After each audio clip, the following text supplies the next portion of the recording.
নমস্কার বন্ধুরা, আজকে আমি একটা নতুন রেসিপি নিয়ে এসেছি। অনুষ্ঠানে বাড়ির মতো স্বাদ পটল চিংড়ি রেসিপি। প্রথমে দেখুন, চিংড়ি মাছটাকে পরিষ্কার করে ধুয়ে নুন মেখে নিয়েছি। পটল আলুকে ভালো করে কেটে ধুয়ে নুন মেখে নিয়েছি। মশলা নিয়েছি নারকেল কুচোনো, পোস্ত, কাঁচা লঙ্কা, পেঁয়াজ কুচোনো, বড় বড় 3টা টমেটো, রসুন আর আদা।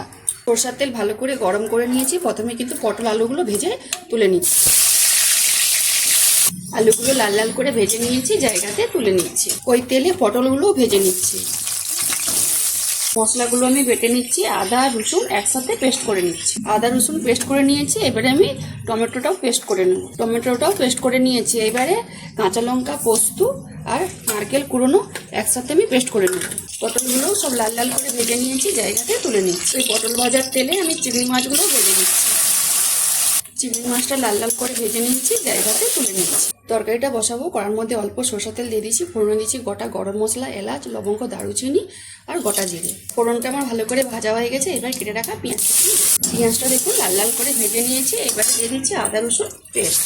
আদা রসুনটা একটু ভালো করে ভাজা ভাজা করে নিচ্ছি। এবারে দিচ্ছি গুঁড়ো মশলা, 1 চামচ কাশ্মীরি লঙ্কা গুঁড়ো, 1 চামচ ঝাল লঙ্কার গুঁড়ো, 1 চামচ হলুদ গুঁড়ো, 1 চামচ ধনে গুঁড়ো, অল্প একটু জল। মশলাটা দেখুন ভালো করে কষানো হয়ে গেছে। এবারে দিয়ে দিচ্ছি টমেটো পেস্ট, 2টো তেজপাতা, টমেটো বাটা দিয়ে আরও কিছুক্ষণ মশলাটা কষিয়ে নিয়েছি। এবারে দিয়ে দিচ্ছি নারকেল, পোস্ত, কাঁচা লঙ্কা পেস্ট।